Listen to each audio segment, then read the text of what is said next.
Hey everyone, welcome back. Well, it's Friday, so this is the last video until Monday. I really hate doing this because it makes me feel like just another begging YouTuber. But once again, I am starting to get really low on stories. So if you have any stories that you feel like may be worth sending, consider sending one, which you can send at southerncannibal.com. If you don't want to, I completely understand. I just wanted to mention that I am starting to get really low, so if you send a story, it could help out the channel. I just want to be able to continue to make videos and get the best stories to you guys. But all that being said, that's all I wanted to say. So if you're all ready, let's go ahead and get into the stories. And remember to always stay hungry. When my friends and I were around 16, we used to walk around from the local movie theater to different fast food restaurants a few blocks away. One night, my friend Carly and I were walking back from McDonald's. We crossed the street and decided to follow the sidewalk alongside some of the apartment buildings that led back to the movie theater. It was about 9 p.m. and this area was completely isolated. As we were walking and talking, a man who seemed to be in his 40s passed us by going in the opposite direction and then turned into the apartments. We didn't think much of it and just kept on walking until I sensed someone behind me. When I turned around, I realized it was the same man who had just been walking in the opposite direction. I alerted Carly of what I thought was happening, but I tried not to jump to conclusions just yet. Maybe he forgot something. I looked back one more time, and the man completely froze in his tracks, with his hands by his side, like something out of a movie. At this point, Carly was freaking out and was just about to bolt, when I then stopped her. I was afraid if we ran, he would start running after us, and I knew I wouldn't be able to outrun him. Instead, however, we power walked down the sidewalk and across the street, walking through a parking lot in a zigzag motion. We thought the coast was clear until we reached the theater entrance and saw the man from afar walking right towards us through the parking lot. We ran inside the movie theater, and Carly told one of her friends who worked there what was happening. They let us go into the area past the ticket booth to wait for our ride, and for that, I will forever be thankful. I'm not really sure what would have happened if we wouldn't have made it back to the populated area, but thank God we did. Who the hell knows what that guy had planned for us?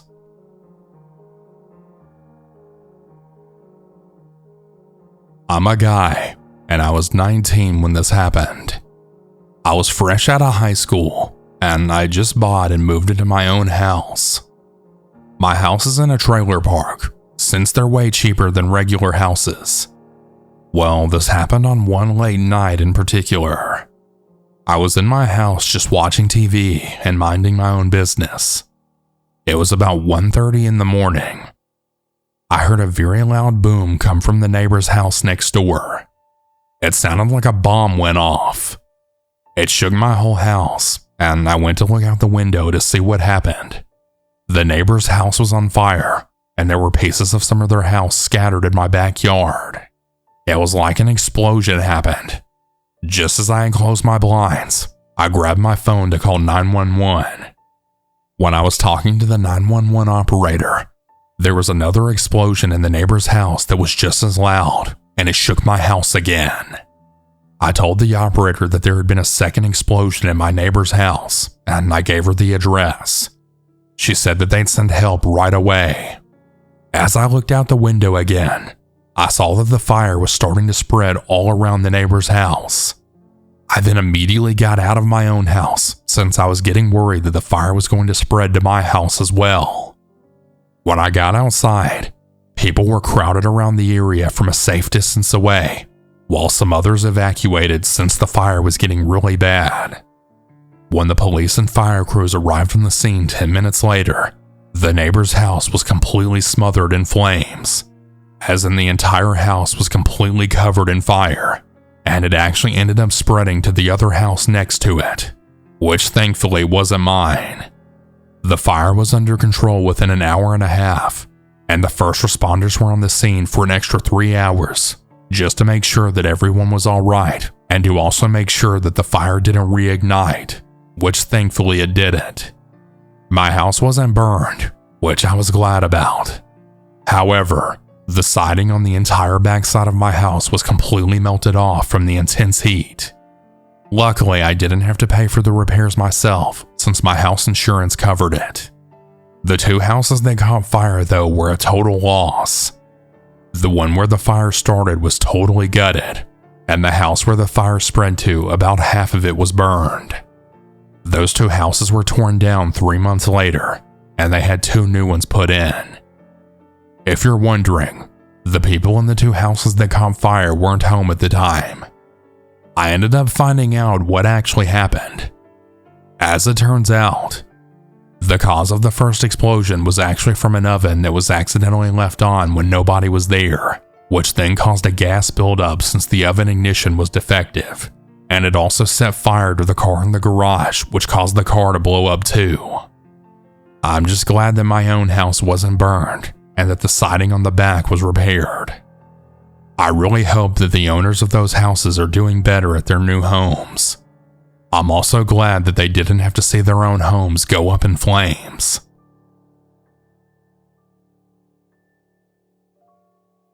My name is Jery. I'm 28 years old, but this horror happened back in 2013. I live in the outskirts of Boston. Back in 2013, I was 17 years of age, and at this time, I recently had my driver's license in my first car, which was an early 2000s Hyundai. In the middle of January 2013, me and my brother, who I'll refer to as Carl, decided to go on a road trip one weekend to visit our cousins in another town that was 2 hours away. The road trip went well, and we had a great time with our relatives until it was late at night and time for us to go back home. On the way back home at around 11 p.m., my car unfortunately needed a refill. I didn't look forward to stopping over at a gas station at this hour, but I had no choice. I drove around to look for a gas station until I found a poorly lit gas station on the side of a random street. Now, my brother Carl wasn't too happy about it. This literally looks like a horror movie setting. You really want to stop here? You can drive a little bit further and find another gas station. This little 4-cylinder won't run out of gas. I replied back with, "Dude, you're such a baby. I'm almost on empty. I'm gonna add some gas and I'm gonna see if I can find another one. Just hang tight." While I was filling up my gas, another car shows up, which was a black 2-door BMW. A guy who's about 6 foot tall with long dark hair stepped out and walked up to me. He then asked me, "Excuse me, sir. Do you have some gears?" What do you mean by that?" I replied back. "Oh, well, I mean, do you have some crack on you?" No, I don't do crack," I said back. This guy really gave me the creeps. After I told him that I didn't have any crack on me, he then stared at me with a blank facial expression, not saying anything. As I finished pumping my gas, all of a sudden he grabbed me by the neck and then pinned me against my car. I was struggling. My brother got out of the car and luckily he had a baton, so he hit the man in the back. The man then started screaming. My brother then told me to get in the passenger seat and he'll take the wheel. I then quickly got into the passenger seat with my brother taking over and then floored it out of there. But it wasn't over quite yet. My brother put the pedal to the metal, but the maniac was catching up. Our busted up Hyundai couldn't outrun the crazy guy's inline 6-cylinder BMW. The maniac managed to get in front of us and then stopped to block us in. My brother then put the car in reverse, but the man got out of the car and started charging at us with a knife. But my brother made another good split decision. He floored the car and then actually ran the man over, and he took out the BMW's open door in the process. The guy was now on the ground screaming in pain, and we got the hell out of there. No, we didn't just do a hit and run. We just had to get out of there in the moment. We drove to the police station to report the incident, and luckily my brother actually remembered his license plate. However, the police later informed us that the BMW was stolen, and as far as I know, the man's still out there. My brother and I never told our parents the story because we didn't feel the need to. I now live by myself, and I'm in a much better place financially, but I'm very grateful to my brother for saving our lives that night. That incident was traumatic, but it actually brought me and my brother closer. My brother's a hero, and I'll forever be thankful to him for saving our lives that night.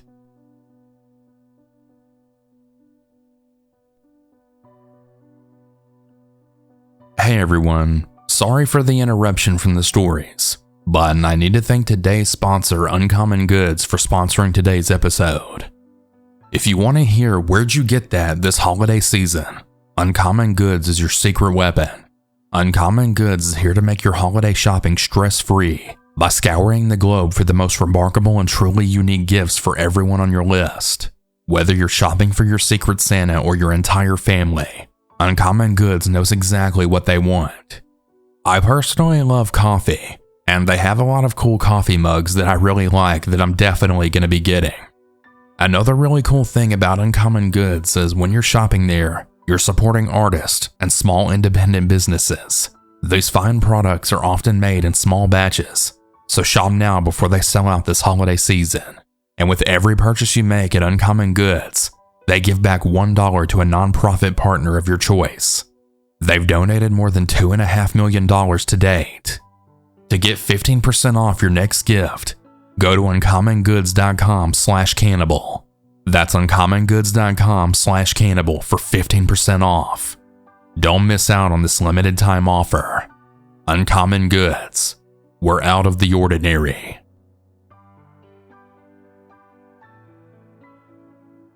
I'm a 20-year-old female who lives in a very large American city. I won't say where, but I moved there for college when I was 18. The story happened during the summer months. I wasn't going home for the summer because I had a part-time job, but I planned to continue working over summer to get more money. I'm lucky to have an aunt who lives in this area, so I was staying with her temporarily before college began again. And my parents are only a 6-hour drive away, so I could visit back home on the weekends. This all occurred during the summer that had just passed. I worked at a hotel, and my shifts varied that summer from morning to mid-afternoon to later in the evenings. It was a Sunday night, and I had to work until 10 p.m. I didn't have a car, and neither did my aunt. However, I felt confident taking the bus, and I never ran into any trouble. That is, until that night. The bus came and I got on. No issues. It was very quiet, and there was about 7 people on the bus, including me. I sat near the front so that I could see better through the darkness, because the journey took about 25 to 30 minutes. There was a woman sitting 2 rows in front of me, but I didn't pay attention to her when I got on. I pulled my phone out to text my aunt, letting her know I was on the bus safely and that I'd be home soon. I also texted my parents to let them know that I was on my way home because they worried about me a lot when I was on a late shift, and they insisted on knowing I was home safe. I was just staring out the window for the first 5 minutes. Someone got off, and the woman in front of me had really caught my eye.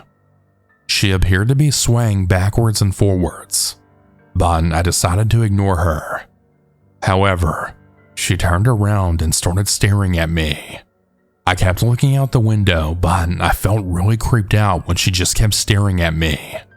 I didn't dare move my eyes because I didn't want to engage her. She asked me if I needed hand sanitizer. I was taken aback by this, and I just shook my head before then saying, "No thank you." Living in a city, I knew to never be too polite to strangers, whilst at the same time not seeming too rude. I hoped she would turn back around, but to my horror, she got up and moved to the seat right in front of me.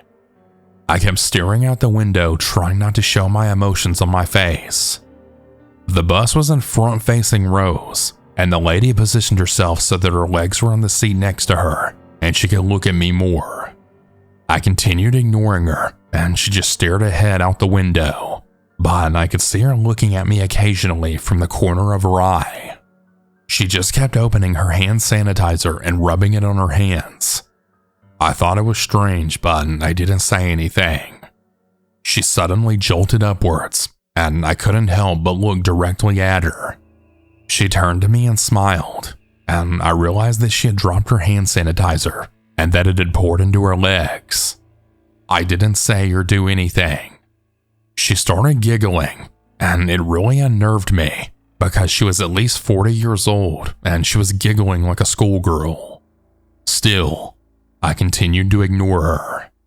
When she put her head down, I glanced behind me, and I had then made eye contact with some blonde guy a few rows behind me. He looked like he was trying really hard not to laugh, and seeing him so chill made me feel a little calmer. I then turned back, and I looked at my phone. At this point, I had been on the bus for like 15 minutes, so I knew I didn't have too much longer to go. The woman in front of me was still rubbing her hands in the hand sanitizer. I could hear the squelching sounds, but again, I just kept ignoring her. She then started pouring the hand sanitizer on the floor and then giggling once more. I couldn't help but pull a face, but I don't think she saw me. The bus driver either didn't notice or he was choosing to follow my strategy, which was to ignore her. After pouring the liquid on the floor, she turned to me again and asked me randomly if I was a local. I hesitated, but I decided I could say yes without telling her where I lived. Well, she then asked me where I lived, and I refused to tell her, saying, "I really don't think it's an appropriate question to ask a stranger." I then took my phone from my lap, and I went to text my aunt about what was happening. Before I could even type anything, the woman said, "Hey!" and started waving the hand sanitizer over me. It was pretty much empty at this point, but I had felt some droplets hit my head. I shot up and then glared at her. I told her to stop, and she just stared at me. She then asked, "Hey, what stop are you getting off at?" I again told her that this wasn't an appropriate question, and I warned her that if she didn't leave me alone, I would inform the bus driver. She stared at me dumbfounded, but didn't say anything else. I texted my aunt, and I told her all about this creepy-ass woman, and I requested that she run down the bus stop to meet me when I got off. It was less than 5 minutes from her house at this point, and she of course agreed. She always waited up for me to get home. I felt very angry. I'd had a crap day at work, and this was the last thing that I needed right now. My aunt was asking me what was going on, and I was trying to text her back, when the woman in front of me started bothering me yet again. "Who are you texting?" she asked me, still rubbing her hands. I decided to just ignore her, and I didn't even bother to respond. However, I again felt droplets hitting my head, and I realized that she was trying to pour more sanitizer on my head. I then shot up and said angrily, "I've already told you once to stop doing that. I won't be telling you again." She just started giggling and rocking forward again. I decided to move seats at this point, going right to the front so that she was behind me. I could hear her muttering to herself, still hearing her messing around with the now presumably completely empty bottle of hand sanitizer. I tried my best to ignore her, and I texted my aunt, letting her know everything. She told me to call her, but I was really scared doing that would further escalate the situation, which I explained. She told me she was at the stop waiting for my bus to pull in. When it was time for me to get off, I stood up, and to my absolute horror, so did the strange woman. I heard shuffling, and I turned around to face her. I was so annoyed and frightened by this point that I turned to the driver, and I told him this lady had been bothering me and was now trying to get off at the same stop as me, and that I really didn't think it was a coincidence. He told me to just get off the bus quickly and to not worry. I felt like he was being dismissive, which made me start to panic. What would happen if this woman got off and actually followed me and my aunt home? We'd have to call the police and attempt to run to our house without her catching up, but then she'd still know where we lived. I was thinking all of this when my stop arrived, and I then darted off the bus to my aunt. When I looked back, the driver had shut the doors, and I could see that the lady looked furious and was turning towards the driver as the bus sped away. The driver hadn't been dismissive after all, and he clearly had a plan. I was so relieved to be away from that woman, and I told my aunt everything as we walked back to the house. I called my parents when I got home, and I relayed everything to them. My dad told me that I shouldn't work a late night shift again, just in case that woman got on the bus and tried to find me. Since she saw where I got off, I was really nervous about leaving the house at all, in case she came back and roamed the surrounding area looking for me. But I obviously couldn't just become a hermit. I worried that she'd recognize my aunt too, but my aunt told me not to worry too much. I ended up requesting to stop the late night shifts, but my boss said no. She said that I could arrange a lift for myself and avoid taking the bus. So yeah, every night that I have a late shift, I had to fork out money to book an Uber for when I finished. I wasn't very happy about that, but I couldn't walk out on this job because they were really good about me being a student. And honestly, it took me over a year to even find a job in the first place, so I couldn't screw it up. I'm honestly still pissed at my manager, but it's not like I'll be stuck at this job forever. It's just until I graduate, which is actually approaching sooner rather than later. I feel like I did everything right, with telling people I was on the bus and having people who wait on me to actually get home, ignoring the woman and not being too polite to her and move away, as well as telling the driver, but I still had this encounter. If it wasn't for the bus driver thinking on his toes, I don't know what would have happened. That weird woman would have got off with me, and who knows what she would have done to me and my aunt. It's really not worth thinking about, but I can't help it. I will never get on a bus late at night ever again, and every paycheck goes towards saving for a car for when I graduate.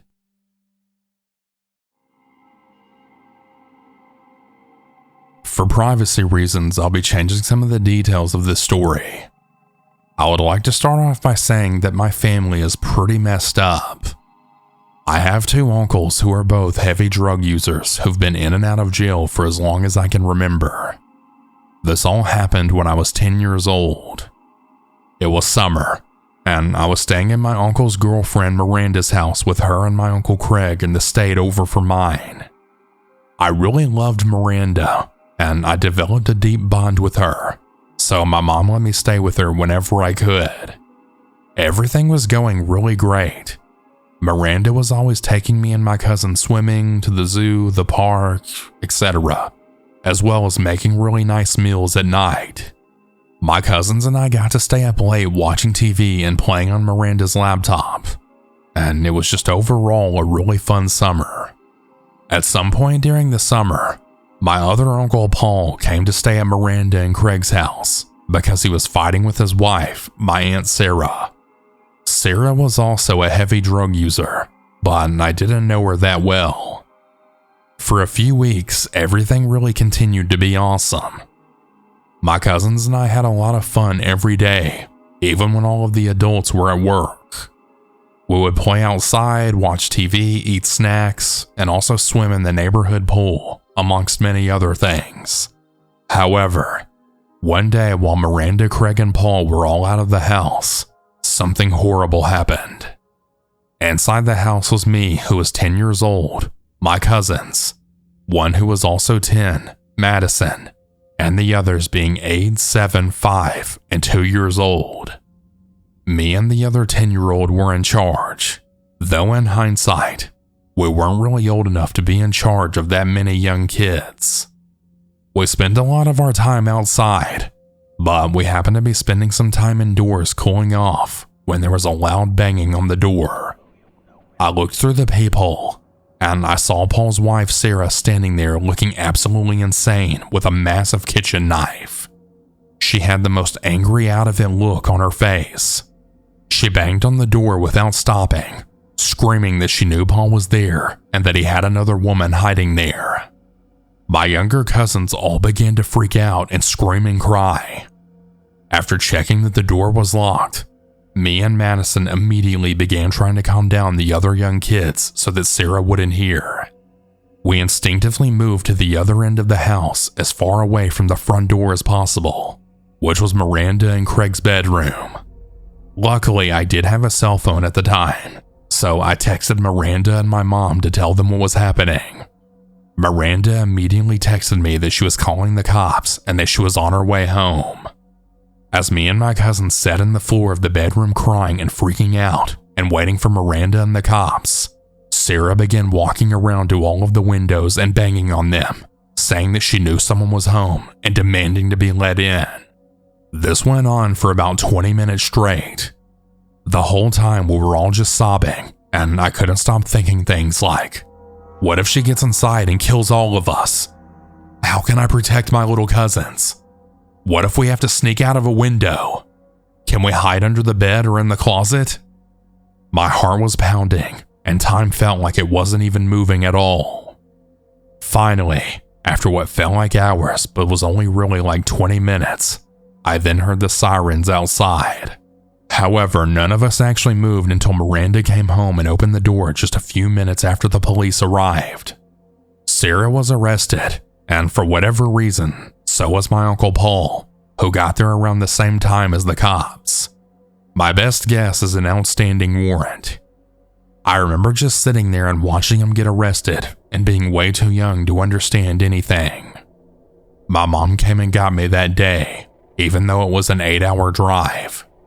My cousins and I still talk about that day and just how traumatizing it was for all of us. But the story is only one of the many things my family's put us all through. I'm just really glad that we all turned out pretty decent, despite everything we went through. Hey everyone, I hope you all enjoyed these stories. If you ever want to submit your own, you can do so at southerncannibal.com. Have a good night, everyone. And remember to always stay